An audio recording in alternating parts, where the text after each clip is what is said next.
Hi everybody, and welcome to your online lesson of storytelling. So you might be thinking, why is Miss Clark getting us to read stories? Now, if you look at human evolution, stories are one of the oldest forms of communication. The way that we've always shared ideas, meaning, and fulfillment in our lives. Stories are a very important part of being human. And there's no better way to see this than to read a story to a young child. Children love hearing about different characters, about their experiences, about what happens. We often teach morals through our stories.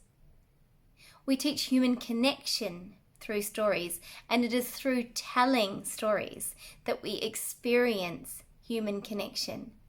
Now, while that's a little more tricky when we're all online, I do believe that we can still do this very effectively. So in this unit, you are going to be essentially reading a story to a camera. But the art of it is how you bring this story to life. Okay? You're not going to sit there and go, once upon a time, there were 3 bears. One day, because that's not bringing a story to life. I want you to think about what is happening in the story at that moment. What are those 3 bears feeling when they discover that the porridge has been eaten, that the chair is broken?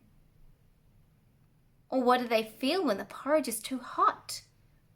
That's why they left for the walk in the first place. How does Goldilocks feel when she's been discovered and she has to run, perhaps for her life? This is how we create stories. Through being passionate about what we're reading. Through really creating our characters by thinking about what our characters are feeling, what their emotions are at that stage, how they're reacting to the situation.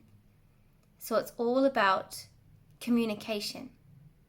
How do we communicate when we're reading what our characters are thinking and feeling? For that is the true art of storytelling.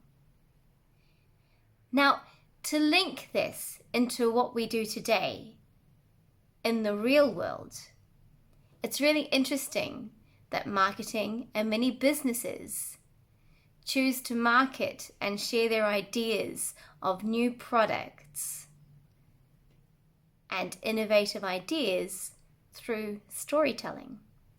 So what I'm teaching you here through storytelling is actually a very important skill for 21st century thinkers.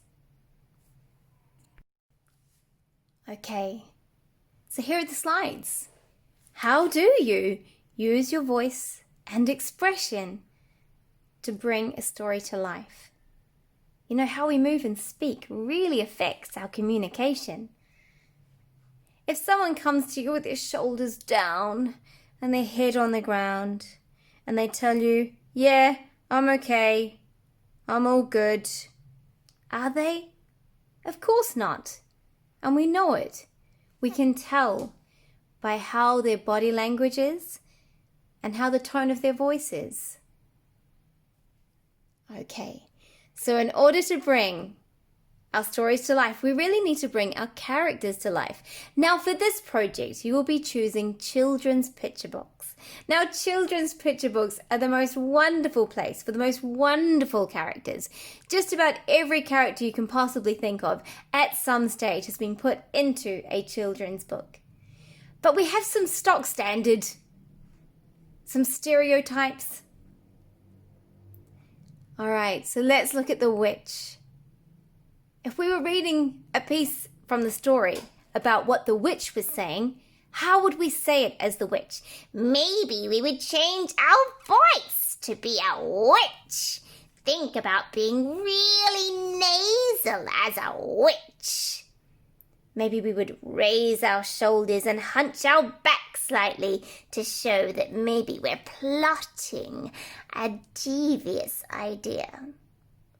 Now, often in the story, we have someone who's heroic. Maybe they're a prince, maybe they're some kind of hero. Think of Shrek. That's a brilliant example because we never think he's going to be the hero, yet he is. But he still acts and moves in a princely manner. All right? How does he hold himself? Are his shoulders forward?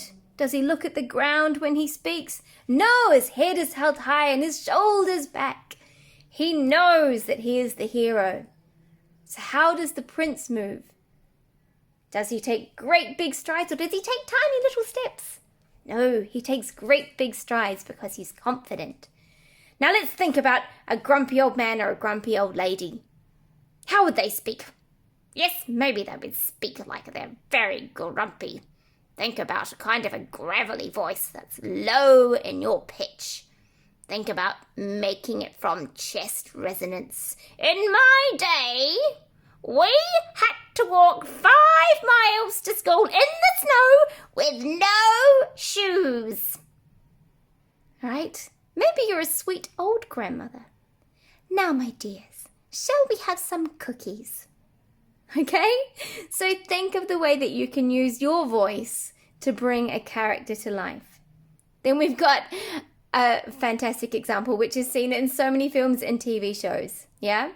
The nerd or nerdette. Now, it's interesting because often it's these guys that help the hero win, and without these guys, think of Hermione in Harry Potter. No way Harry Potter would have defeated Voldemort without the help of Hermione. Okay, and there's so many other examples of that.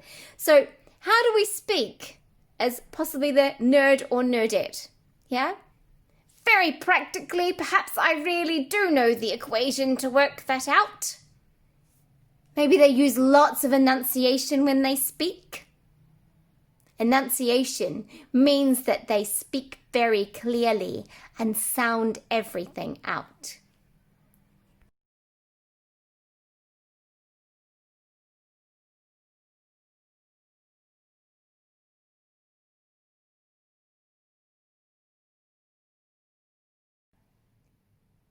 All right, so a really good way to explore your characters is through creating a walk for your characters. Now, obviously, when you are reading your story, you may not get up and walk around. In fact, it's probably better if you don't. But sometimes it helps you to feel the character by giving them a walk. So maybe an old lady walks with lots of little steps. Maybe she walks as if her back aches or her hip aches or her knees very tender.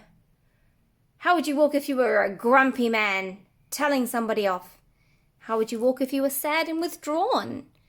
Yeah, with your head down, your shoulders forward, looking at the floor, smaller steps. How would you walk if you were a witch or a wizard? So I want you to take all of the characters which are within your story, and I want you to create a walk for them. Move around the room. Okay? How does it feel to be that character?